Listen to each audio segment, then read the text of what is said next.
Hello, everybody, and welcome back to episode 17 of the PancChat podcast. I'm Cindy Gavin, CEO and co-founder of Let's Win Pancreatic Cancer.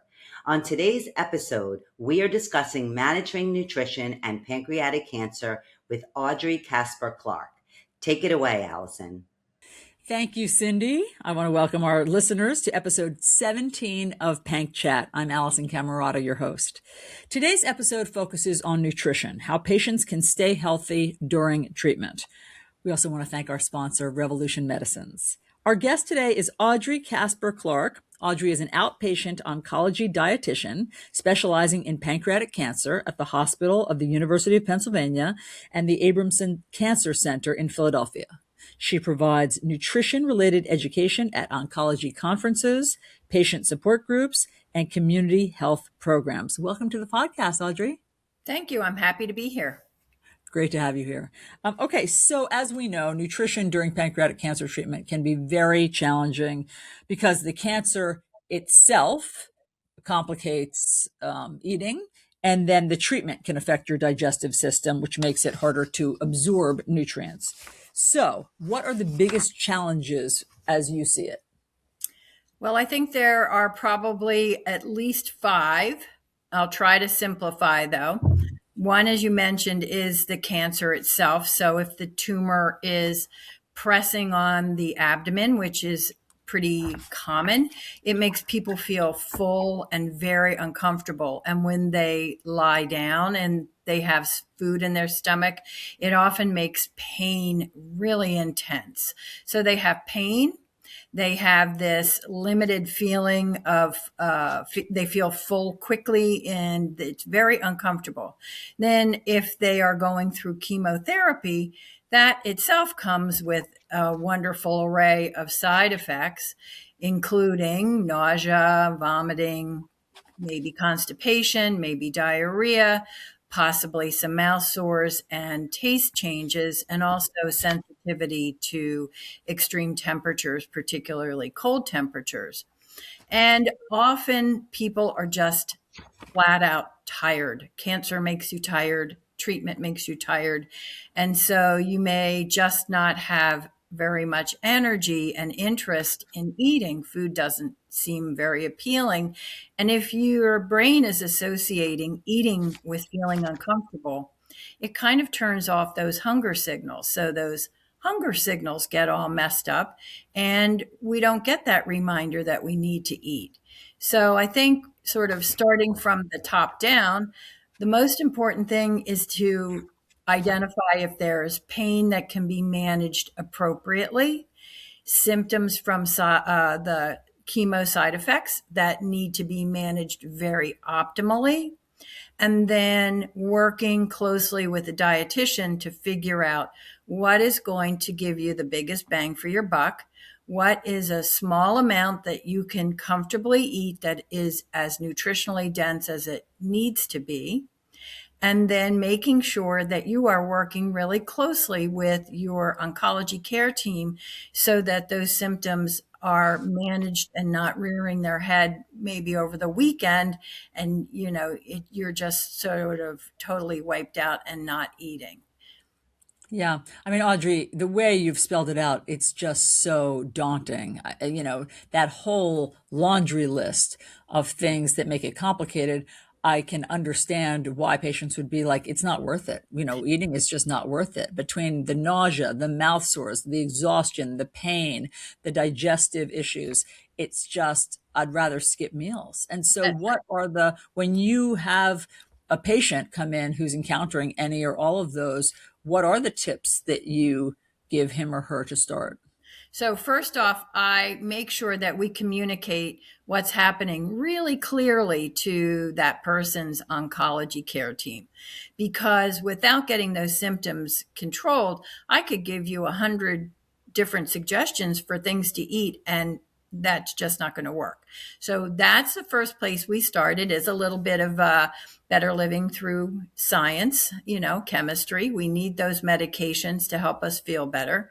And then what we do is we figure out, where are you? Like, what is happening today? What can you do today? What can you get in? What can you use as a reminder?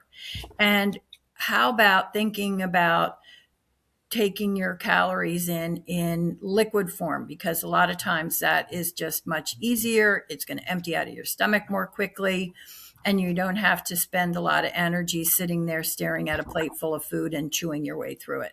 So that might be something that we talk about for maybe a couple of days. And then as the side effects of the chemo start to wear off and your energy starts to get better, then you start adding back in more things and making sure that you are keeping on a schedule as far as staying hydrated and getting that nutrition in.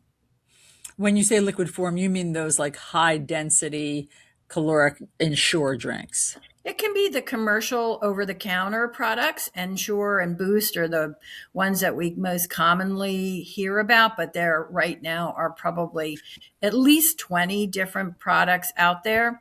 But you can make your own smoothies if you have access to a blender. You can certainly think about having soup. In the summer, you might not necessarily want something hot, but if it's cold out or it's kind of cool temperature-wise, you can have a soup that is just as nutritious as one of those Boosts or Ensures. And that's where working with a dietitian can really help you figure out what would be the best fit for you right now in this moment. That's a great point. Are there myths about diet and nutrition and pancreatic cancer that you encounter? And the question is not, are there myths, but how many myths are out there? And boy, oh boy, it's like whack-a-mole, they just keep rearing up, and it's very hard to help people understand that if they go on the internet and start Googling nutrition and pancreas cancer, that algorithm is probably going to start pulling in a whole lot of stuff that is very scary and not very true. So what we probably most frequently hear is people have been told by the internet or by somebody who's well-intentioned that sugar is probably the thing that they need to stay away from. I did hear that. I did. So are you about to tell me that's not true? I do believe that. So of course. So what is sugar? Sugar is what happens after we eat carbohydrates. So that could be coming from a Snickers bar, or it could be coming from a bowl full of strawberries and blueberries, or it could be coming from a sweet potato.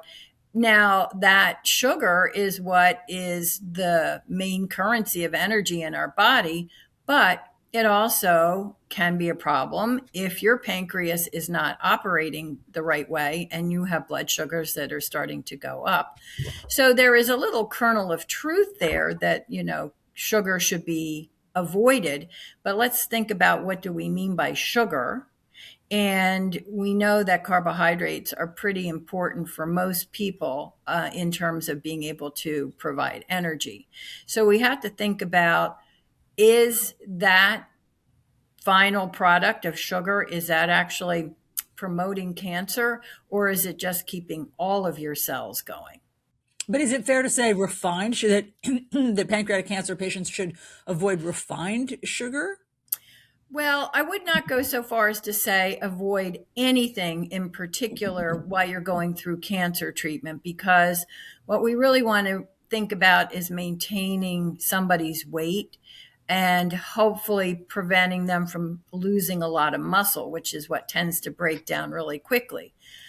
And sometimes when you are tired and your taste buds are off and you just really need something that's calorically dense, you might want to have something like a milkshake. And that is a fair amount of refined sugar. But in the short term, that is certainly not going to be a problem if you are diabetic, if you need to watch your blood sugars, and if you're not on insulin, then you do need to make sure that you're being conscientious to have some fiber, some fat, some protein all of that needs to be along with your carbohydrate, with your sugar. Tell me some other myths that might be out So there. some other myths, there's one that sort of pops up every now and then, which is that cancer cells thrive in an acidic environment, and therefore we need to alkalize our bodies, and that we do that with diet. Well, that is very much of a myth. Our body has an acid alkaline sort of ratio or level, and if it goes too far to one extreme or the other, we actually that's a very, very serious condition and requires hospitalization. We cannot alkalize our cells through diet. If we did that, that would be a medical emergency. But the thing that is probably a little bit of a truth in that is that the foods that are more likely to have an alkaline profile would be plant foods, fruits and vegetables, which we happen to know are pretty darn good for us. So that's the little kernel of truth in there. But you cannot kill cancer cells by trying to make your diet more alkaline. So that's another big myth.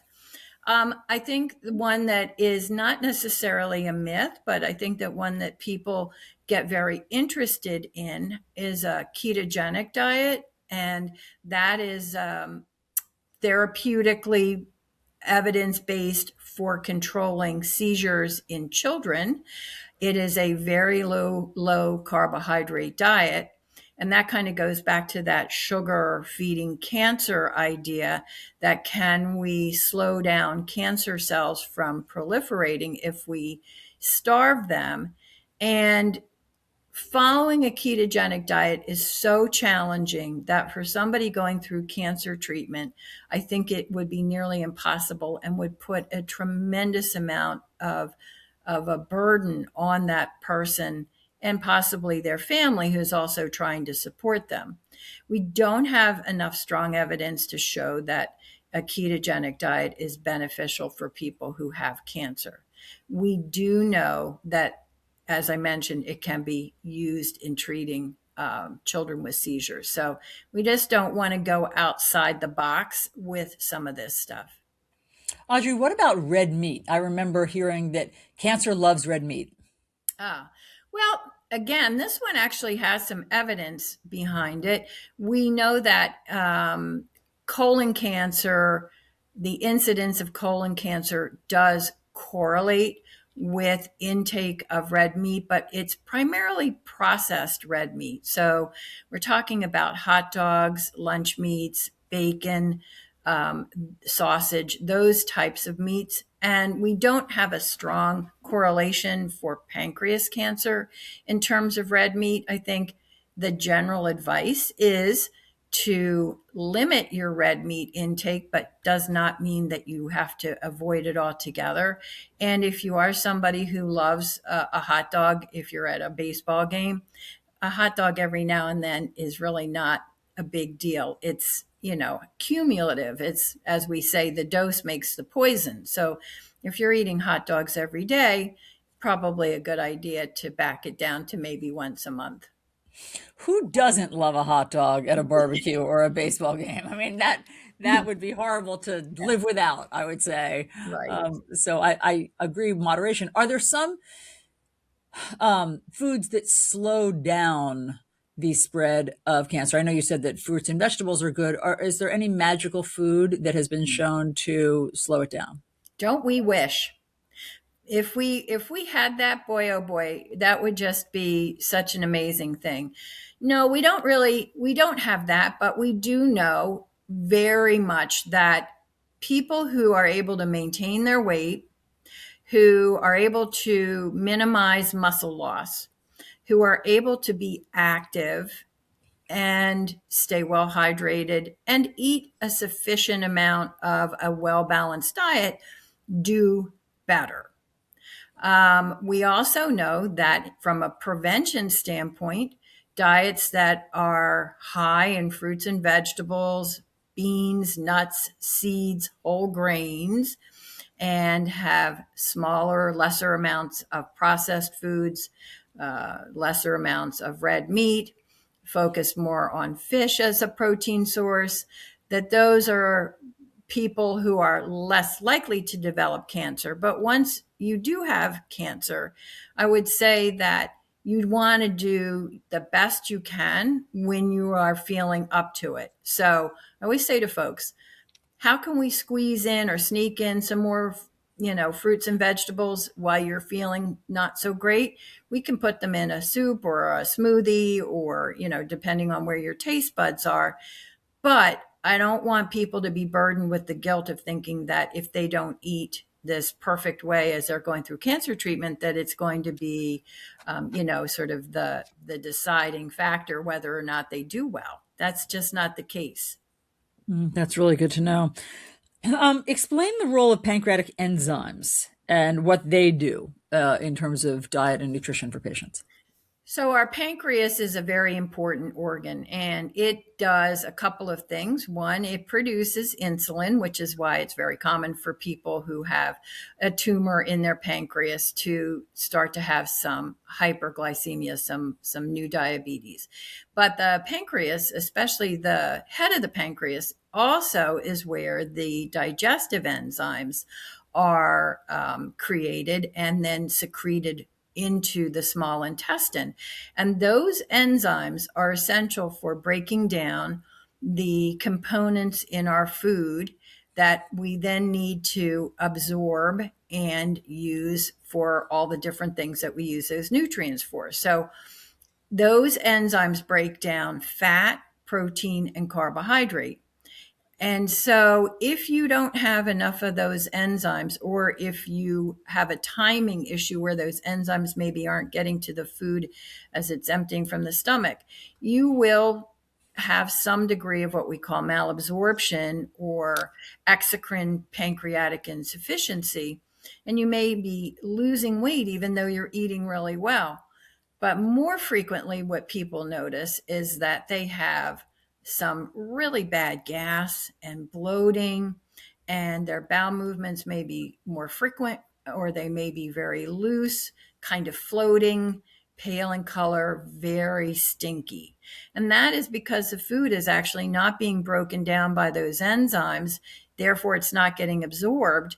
Therefore, you're actually not getting those nutrients. And over time, you will start to lose weight, and you can develop some fat soluble vitamin deficiencies.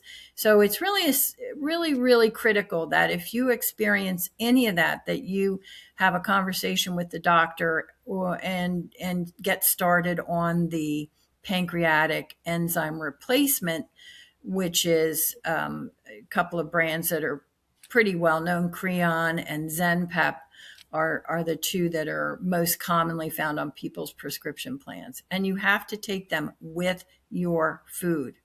They have to act along with your food as you're eating it in order to work.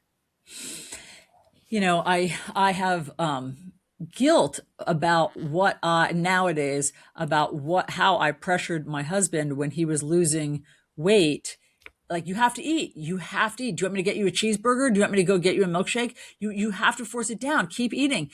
And, I now think how silly, like, it's not that easy. I thought that if he could just keep his weight up, he'd be doing better.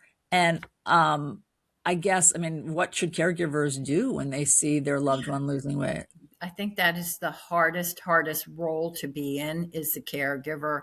And often the patient feels really badly too.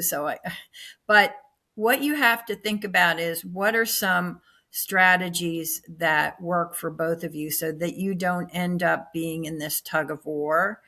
And one of the things to think about is just small amounts. Make it a really small bowl, a small plate. Don't heap it on there. So if a cheeseburger does sound good to somebody, that cheeseburger probably could be cut up into at least 2 pieces, maybe 4 pieces. And the other piece of this is that what used to taste really great and be somebody's favorite food may no longer taste the way it's supposed to taste. And so when you're offering these foods that were favorite foods and they turn that person off, it's a horrible experience. So the other piece of it is to find things that are either kind of neutral or just don't take a whole lot of work, which is where I go back to using liquids. And those commercial products may be too sweet. Boost and Ensure are pretty sweet. So what could you add to that to maybe make it more appealing? And maybe you could use some ice cream or some plain milk, or maybe you just make something on your own with a blender and some ice cream and some peanut butter and some chocolate syrup or whatever. But try not to push, and really try not to feel responsible if something does not appeal to that person who's the one with the cancer. Gosh, in listening to you, I'm remembering that my husband at one point was forcing me to drink the Ensures because I was losing weight, obviously as a caregiver, and with all of the devastation of the diagnosis, I too wasn't eating. And so he was forcing me to drink those Ensures, which, are not always the most palatable thing in the world. And so I remember he came out of a doctor's appointment one day and I had said, I'll just be around the corner. I'm going to go grab a coffee. But when he came, it was breakfast. But when he came around, I was eating a fillet of fish. I was at McDonald's, like at a glass front window at a McDonald's, eating a fillet of fish sandwich and French fries and a milkshake. Like that's what, when you want to eat, you just have to eat like an incredibly high fat meal because, there's just not a lot of eating. Well, you bring up a good point too, Alisyn. I think something that we forget about is ourselves, taking care of ourselves if we're the caregiver. But the other piece of it too is the person with cancer, the person going through all of this, wants to just feel like themselves. They want to be back to before they got this diagnosis. They want to feel normal. So I think one of the things that really helps is actually sitting down together and eating a meal together. I don't care what it is. Share a sandwich, whatever it is, but actually eating together can, I think, be helpful. That's nice. Audrey, what have we missed? Any other tips that you want to share? Well, I'll tell you, I have a couple real short ones. If you are having a hard time finding things that taste right, and you don't want to have to either be doing all of this cooking on your own or, burdening somebody else, couple of ideas. One is if people ask, oh my gosh, what can I bring you food wise? Ask them if they're going to make a casserole, could they please divide it up into very small, maybe 1 cup servings and freeze them? Just label them really good, put what's on there, put the date, but put them into really small containers, because if you arrive at somebody's doorstep with a big old lasagna, they may be able to eat one small piece of that and then the rest of that sitting in the refrigerator and going to waste. The other thing that I think is really helpful is go to the freezer section in your grocery store and look for the frozen appetizers and hors d'oeuvres. There's like little mini quiches and little egg rolls and all sorts of small portions of things. And you could just take out 1 or 2 at a time. The other thing I like, and it does sound a little weird, but those pouches that little toddlers like to use, that have applesauce and some other stuff in them, throw them in your bag or, keep them handy. They're actually pretty tasty and they're shelf stable. You don't have to refrigerate them. You can do the same thing with like cereal bars, protein bars, and you don't have to feel like, it's a big chore to get something like that in. That's excellent, Audrey. Thank you very much for all of those tips. I think that they will really help people. And thanks so much for being on PancChat. My pleasure. Thank you very much. Thanks, everybody, for listening. I also want to thank our sponsor, Revolution Medicines. I'm your host, Alisyn Camerota, and I'll see you next time. Hi, I'm Julie Fleshman, President and CEO of PanCAN. If your loved one has been diagnosed with pancreatic cancer, navigating this journey can feel overwhelming, but you don't have to do it alone.